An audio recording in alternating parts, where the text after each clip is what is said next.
Today I will discuss the damped harmonic motion. ఈరోజు మనం damped harmonic motion గురించి discuss చేద్దాం. First of all, what is damped harmonic motion? A restoring force acts on a body is executing on a simple harmonic motion. The amplitude of the vibrations does not remain constant but decreases gradually. Such vibrations is known as damped vibrations. Okay, right? This type of motion is known as damped harmonic motion. Okay, right? First of all, the damped harmonic motion of we calculate the differential equation of damped harmonic motion. We know that to act on a body, two types of forces are used. Either one force is restoring force and another force is frictional force. Okay, right? First of all, the restoring force is proportional to the displacement x is, but this is the opposite direction. మనకి ఈ damped harmonic motion యొక్క differential equation మనం find out చేయాలంటే two types of force అనేవి use అవుతాయమ్మా. వాటిల్లో first force వచ్చేసి restoring force and second force వచ్చేసి frictional force. Okay, right? First of all, restoring force is proportional to the restoring force అనేది దేనికి ప్రపోర్షనల్గా ఉంటుంది? డిస్ప్లేస్మెంట్కి ప్రపోర్షనల్గా ఉంటుంది. Okay, right? డిస్ప్లేస్మెంట్కి ప్రపోర్షనల్గా ఉన్నప్పుడు ఆ డిస్ప్లేస్మెంట్ అనేది ఆపోజిట్ డైరెక్షన్లో ఉంటుంది అన్నాడు. Okay, right? Second one is the frictional force. Frictional force is proportional to the velocity is but in opposite direction. Frictional force కూడా దేనికి ప్రపోర్షనల్గా ఉంటుందమ్మా? వెలాసిటీకి ప్రపోర్షనల్గా ఉంటుంది. ఆ వెలాసిటీ కూడా ఆపోజిట్ డైరెక్షన్లో ఉంటుంది. Okay, right? చూడండి, first of all restoring force.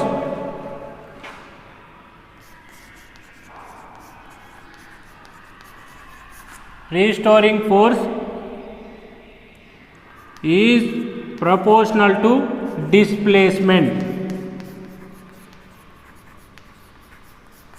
ఎలా రాసుకోవచ్చు the restoring force? F1 is proportional to ఏమన్నాడు? డిస్ప్లేస్మెంట్ అన్నాడు, బట్ ఇన్ ఆపోజిట్ డైరెక్షన్ కాబట్టి F1 proportional to -x. Next second one చూడండి అమ్మా. సెకండ్ వన్ ఏంటి? Frictional force. Frictional force is proportional to velocity. ఇది కూడా ఏమని చెప్తున్నాడు? ఆపోజిట్ డైరెక్షన్ అని చెప్తున్నాడు. అప్పుడు ఏమవుతుంది? F2 is proportional to dx/dt but opposite direction -dx/dt. Okay, right? Now using the according to Newton seconds law of motion is F is equal to ma. మనకు తెలుసు, యూజింగ్ న్యూటన్స్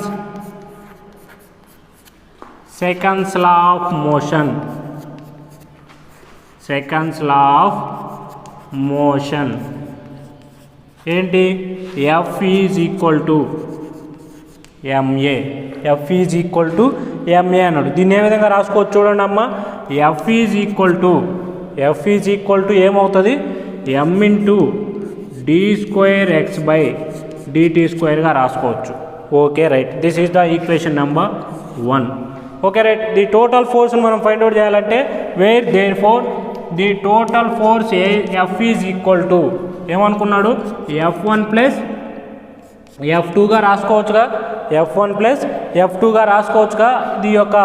ఈ F1ని ఏ విధంగా రాసుకోవచ్చు? Constant value is applying the constant value k minus kxగా రాసుకోవచ్చు. This is the ఏ విధంగా రాసుకోవచ్చు? F2 is equal to -b into dx/dtగా రాసుకోవచ్చు. ఓకేనా? This is the k is the force constant and b is the constant. Okay, right? ఈ వాల్యూని తీసుకొచ్చి ఇక్కడ సబ్స్టిట్యూట్ చేసుకోండి అమ్మ. ఏమవుతుంది? F1 వాల్యూ ఏముంది అక్కడ? F is equal to -kx. ఇక్కడ -F2 వాల్యూ ఎంత ఉంది? -b into dx/dt. Okay, right? This is the equation number 2. Okay, right? చూడండి, ఈక్వేషన్ నెంబర్ 2ని తీసుకెళ్ళి ఈక్వేషన్ నెంబర్ 1లో సబ్స్టిట్యూట్ చేయండి అమ్మా. ఏమవుతుంది? Equation number 2 in equation 1. Equation 2ని తీసుకెళ్ళి ఈక్వేషన్ 1లో సబ్స్టిట్యూట్ చేయండి. ఏమవుతుంది? ఎఫ్ వాల్యూ ఎంత ఉంది?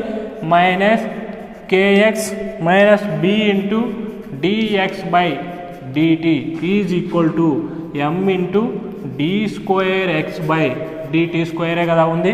Okay right. చూడండి ఈ ఎం వాల్యూని ఇటు పక్కకు తీసుకురండి. అప్పుడు ఏమవుతుంది చూడండి, ఈ ఎం వాల్యూని ఇటు పక్కకు తీసుకొస్తే ఏమవుతుంది? Minus K by M into X minus B by M into DX by DT is equal to D square X by DT స్క్వేరే కదా అయ్యేది. ఈ మొత్తం మైనస్ వాల్యూలు ఏవైతున్నాయో అటు పక్కకు తీసుకెళ్ళండి. ఏమవుతుంది చూడండి, D square X by DT square. అటు వెళ్తే ఏమవుతుంది? మైనస్ ఇంటూ మైనస్ ఏమవుతుంది? కాస్త ప్లస్ అవుతుంది. Plus B by M into DX by DT minus value అటు వెళ్తే plus K by M into X is equal to 0 అవుతుంది. Okay right. ఇక్కడ చూడండి అమ్మా, where B by M is equal to 2r and K by M is equal to omega square అనుకున్నట్లయితే మనం ఈ equation ఏ విధంగా రాసుకోవచ్చు? చూడండి, B by M is equal 2r అంటున్నాడు, అదేవిధంగా K by M is equal to omega square అనుకుంటున్నాడు. ఇప్పుడు మనం ఆ వాల్యూస్ తీసుకెళ్ళి పుట్టింగ్ దీస్ వాల్యూస్ ఈ సబ్స్టిట్యూట్ అనే above equation. This equation is formed as D square X by DT square plus 2r into DX by DT plus K by M అన్నాడు, omega square అన్నాడు, omega square X is equal to 0. This is the equation number 3. This is the differential equation of damped harmonic motion. Next, solution of differential equation of damped harmonic motion. ఇప్పుడు ఆ differential equation మనం solute చేద్దాం. Okay right. Now using the equation number 3, this is the differential equation of damped harmonic మోషనే కదా. Okay right. Next చూడండి అమ్మా, let X is equal ఏం తీసుకున్నాడు? ఏ డాట్ ఈ power alpha t. This is the equation number 4. ఏం తీసుకుంటున్నాడు? X is equal to a dot ఈ power alpha t. This is the equation number 4 తీసుకుంటున్నాడు. Okay right. Now equation number 4 is differentiate. Equation number 4ని ఏం చేయమంటున్నాడు? Differentiate చేయమంటుండు. Okay right. Differentiate చేస్తే ఏమవుతుందమ్మా? Dx by DT is equal to a is the constant value. ఈ అనేది with respect to t అన్నాడు కాబట్టి ఆల్ఫా వాల్యూ వస్తుంది. Okay right. E power alpha t. అదేవిధంగా again differentiating on above equation. మళ్ళీ again differentiating on above equation. మళ్ళీ above ఈక్వేషన్ని differentiation చేయమంటున్నాడు. మళ్ళీ ఏమవుతుందమ్మా? D square X by DT square is equal to a అనేది కాన్స్టెంట్ కాబట్టి ఆల్ఫా వాల్యూ ఇంకోటి వస్తుంది కాబట్టి ఆల్ఫా స్క్వేర్ ఇంటూ ఈ power alpha t. Okay right. These values putting on. Okay right. చూడండి equation number 5, equation number 6. Okay right. చూడండి అమ్మా, equation 4 and 5 and 6. Equation 4 and 5 and 6. These values are substitute in equation number 3. చూడండి equation 4 and 5, equations 4, 5 and 6 ఎక్కడ substitute చేయమంటున్నాడు? In equation number 3లో substitute చేయమంటున్నాడు. Substitute చేస్తే ఏమవుతుంది చూడండి. First of all d square X by DT square value ఎంత వచ్చింది? A dot alpha square e power alpha t plus next 2r into ఏమొచ్చింది? Dx by dt value a dot alpha into ఈ power alpha t వచ్చింది. Next plus omega square into x value ఎంత ఉంది? Equation number 4 ప్రకారం a dot ఈ power alpha tea ఉంది is equal to 0. These values are common with A dot ఈ power alpha T వాల్యూని common తీసుకుందాం. ఏమవుతుంది? ఏ డాట్ ఈ పవర్ ఆల్ఫా టీని మనం కామన్ తీస్తే ఏమవుతుందమ్మా? ఇక్కడ alpha square plus 2r alpha plus ఏం మిగులుతుంది? ఇక్కడ omega square is equal to 0. ఇది మొత్తం అటు వెళ్తే ఏమవుతుంది, మనకు మిగిలే వాల్యూ ఏంటి, alpha square plus 2r alpha plus omega square. This is the equation is equal to 0. Okay right. చూడండి, ఏ డాట్ ఈ power alpha T is not equal to 0. ఎందుకంటే because of a dot e power alpha t is not equal to 0 because of this is the solution of differential equation of damped harmonic motion. అది solution of damped harmonic motion యొక్క differential equation కాబట్టి is not equal to 0 అవుతుంది. Okay right. this is the equation number 7. the equation number 7 is compared with a quadratic equation. equation number 7 is compared with a quadratic equations. ఏంటి quadratic equation?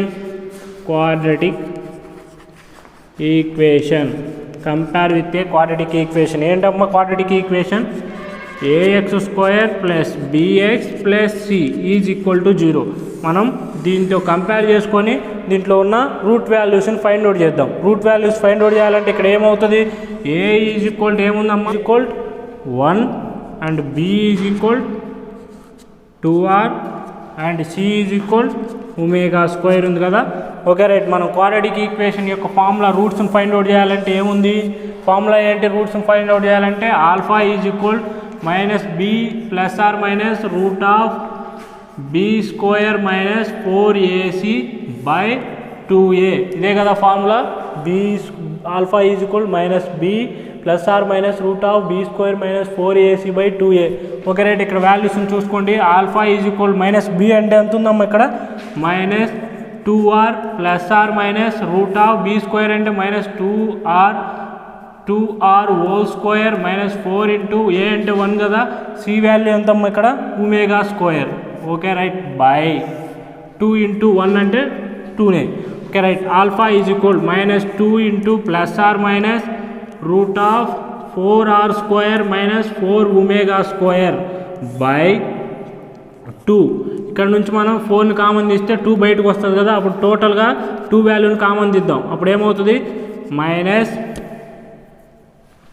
2 plus are minus root of are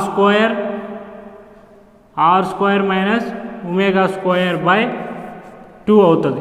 okay right. చూడండి, ఇక్కడ are ఉంది కదా, ఇక్కడ 2 cancel అయిపోతే ఏం మిగులుతాయమ్మా, alpha is equal ఏమవుతుంది, minus R plus are minus root of are square minus omega square by ఉండదు కదా 2 R minus are into plus are minus root of are square minus omega square అవుతుంది. ఇక్కడ మనకు 2 values form అవుతాయి కదా. అప్పుడు ఏంటి, alpha 1 is equal to minus are into are plus root of are square minus omega square.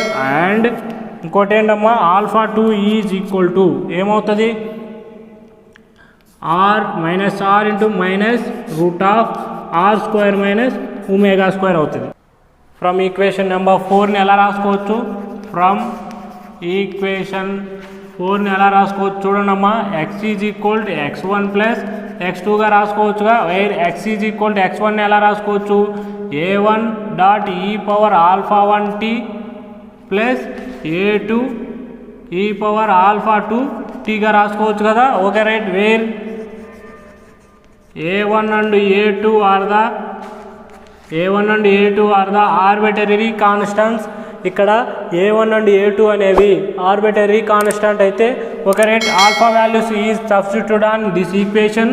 X is equal to a1 E power alpha 1 value ఎంత ఉందమ్మా, minus are into are plus root of are square minus omega square into T plus a2 into ఈ power alpha 2 value ఎంత ఉంది, minus R minus root of are square minus omega square into T. Okay right. This is the solution of differential equation of damped harmonic motion.